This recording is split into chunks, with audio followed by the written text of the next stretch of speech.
আয় ভাই আয়, ঘরে আয়। বস বস। ভাই এতদিন পর তোর বাড়িতে এসে হেভি ভালো লাগছে। বস।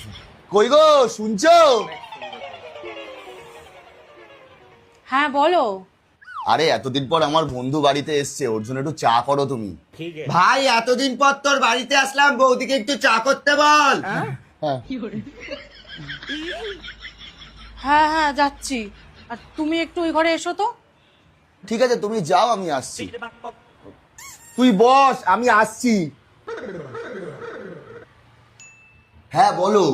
এই শোনো, তোমার বন্ধু ওরকম ভাবে চিল্লে চিল্লে কথা বলছে কেন? আরে বাবা, ও একটু কানে কম শোনে, তাই জন্য ও মনে করে যে সবাই কানে কম শোনে, তাই জন্য চিৎকার করে কথা বলছে। তুমি আর দেরি করো না, একটু চা করে নিয়ে আসো ওর জন্য। আচ্ছা ঠিক আছে, তুমি যাও, আমি আসছি। তারপর বল ভাই, দিনকাল কেমন চলছে?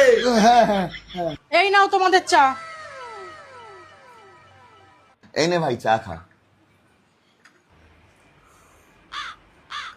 ভাই তোর কানটা একটু এদিকে আন। ভাই তুই তো বলেছিলিস বৌদি চা খারাপ করে, কিন্তু বৌদি তো চাটা হেভি করেছে।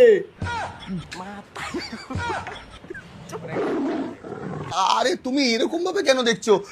আসলে আমি তোমাকে বলেছিলাম না, ও কানে একটু কম শোনে, তাই হয়তো ভুল বুঝেছে। আমি এরকম কিছু বলিনি। ভাই কানটা একটু আবার এদিকে নিয়ে আয়। ভাই তুই তো বলেছিলিস বৌদি হাতির মতন মোটা, কিন্তু বৌদি তো খুব রোগা দেখছি।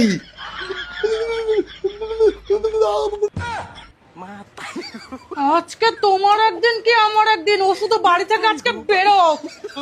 আরে আমি তোমার কথা বলিনি, অফিসে একটা মেয়ে আছে মোটা করে, আমি ওর কথা বলেছি। ও ভেবেছে আমি তোমার কথা বলেছি, আমি তোমার কথা বলিনি, বিশ্বাস করো।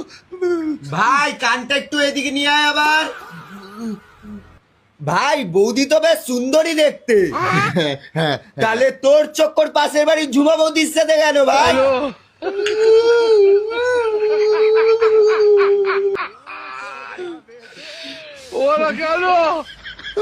এক মিনিট।